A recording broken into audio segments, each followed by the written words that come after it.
Wow! Universal Pension 1 million campaign. Ano ito? Ating alamin. Magandang araw po sa ating manonood and welcome po muli dito sa ating channel na Charles Infos and Updates.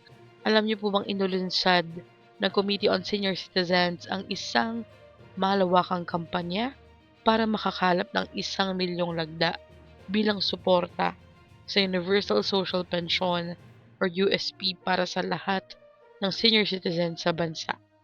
Pinangunahan ni Senior Citizens Representative Milagros Aquino Magsaysay ang naturang initiative na naglalayong magpalawak ng saklaw ng social pension upang hindi lamang limitado sa mga indigent seniors kundi para sa lahat ng mahigit 12 million na nakatatanda sa Pilipinas na may edad 60 years old pataas, may pensyon or wala sa SSS, GSIS, private sectors at iba pa.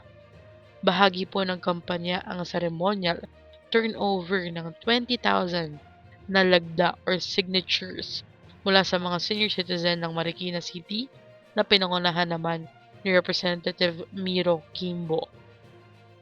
Ayon kay Representative Magsaysay, ipinapakita ng kampanyang ito ang matinding panawagan ng mga senior citizens para sa agarang pagpapatupad ng universal pension.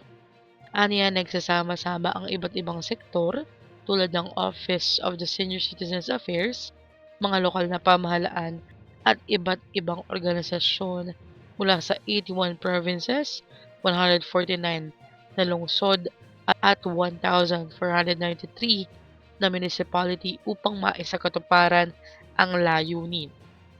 Kapag nakumpleto ang target na bilang ng signature or lagda, plano itong ihain kay Pangulong Ferdinand Bongbong Marcos Jr. upang hilingin ang agarang pagpirma sa panukalang batas para sa Universal Social Pension.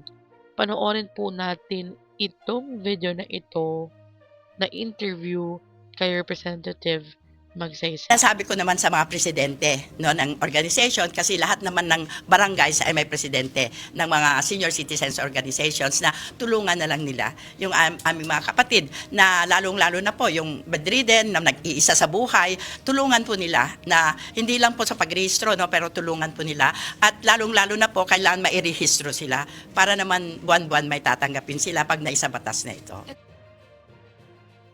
Kung nais niyo pong makilahok sa movement na ito bilang isang senior, makipag-ugnayan sa inyong mga senior citizens organizations sa inyong lugar, sa inyong mga LGU, OSCA, at iba pa. Malaking tulong ito para sa hakbang na pagpapatupad ng universal pension. Antabayanan po natin ang updates tungkol dito.